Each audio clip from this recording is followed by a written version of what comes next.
Det finns flera metoder för bedömning av risk för belastningsbesvär eller belastningsskada. De flesta är riskhanteringsverktyg för manuell hantering. Det finns även metoder för att till exempel titta på arbetsställningar och repetitivt arbete.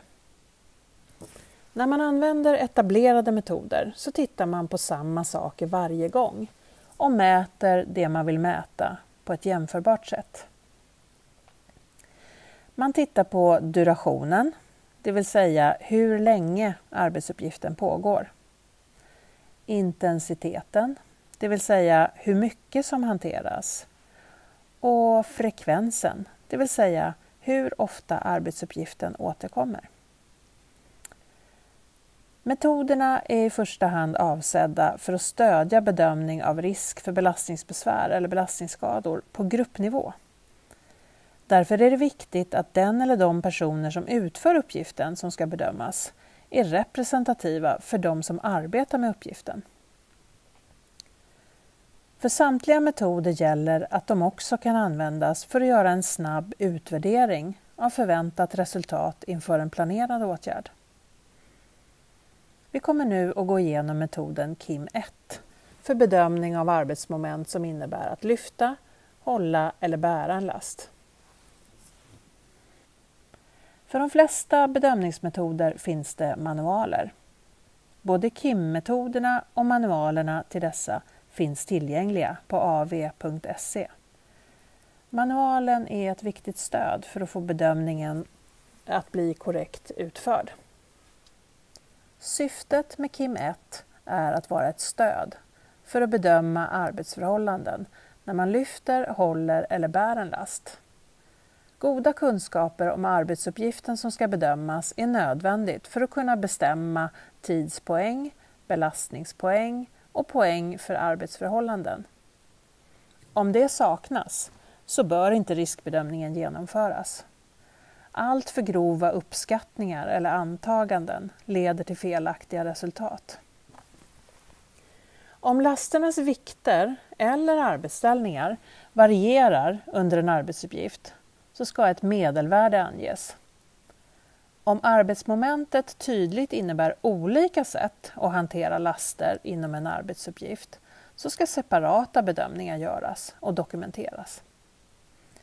Bedömningen görs i olika steg. Först bestäms tidspoäng. Sen bestäms de så kallade nyckelindikatorerna, det vill säga bedömningspoäng för belastning, arbetsställning och arbetsförhållanden. Sista steget är en utvärdering där man får fram riskpoängen.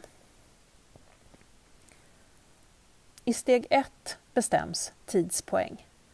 I tabellen finns 3 möjliga former av lasthantering.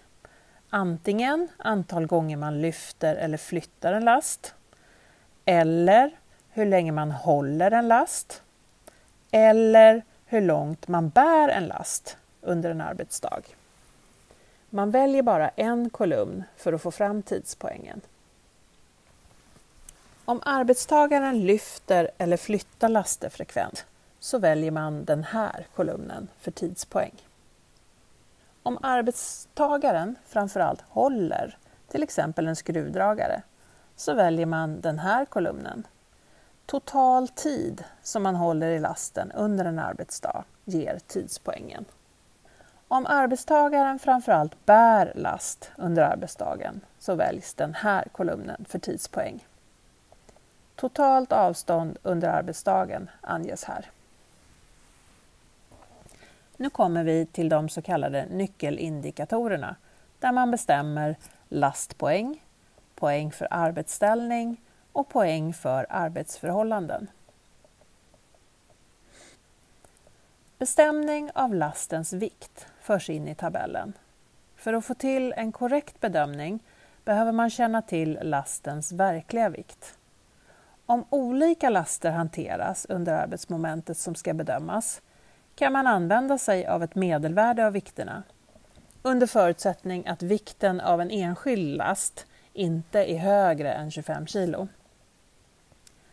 Om lasternas vikter är extremt olika kan flera bedömningar göras så att den beräknade poängen blir rimlig. När man skjuter laster framför sig eller drar dem ska en annan bedömningsmetod användas. Bestämning av poäng för arbetsställning sker med hjälp av tabellen för arbetsställning. Välj den vanligaste arbetsställningen för det aktuella arbetsmomentet. Om arbetstagaren intar olika arbetsställningar under arbetet så kan ett medelvärde av poängen för arbetsställning föras in. Observera att ett enstaka felaktigt lyft kan leda till skada i ryggen. För bestämning av poäng för arbetsförhållanden ska de arbetsförhållanden som dominerar under arbetsmomentet anges. Tillfälligt sämre arbetsförhållanden utan betydelse för säkerheten ska inte beaktas. Utvärderingen sker med hjälp av riskpoäng.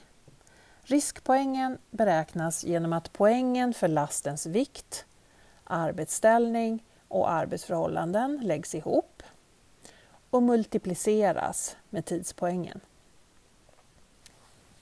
Utvärderingen visar sannolikhet för belastningsbesvär eller belastningsskada.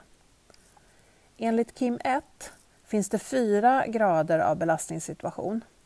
Låg, ökad, kraftigt ökad och hög. Med den här riskbedömningen blir det synligt om det finns behov av att ändra arbetsuppgiften. Principen är att faktorer som orsakar höga poäng ska åtgärdas. Vid höga tidspoäng bör organisatoriska åtgärder vidtas.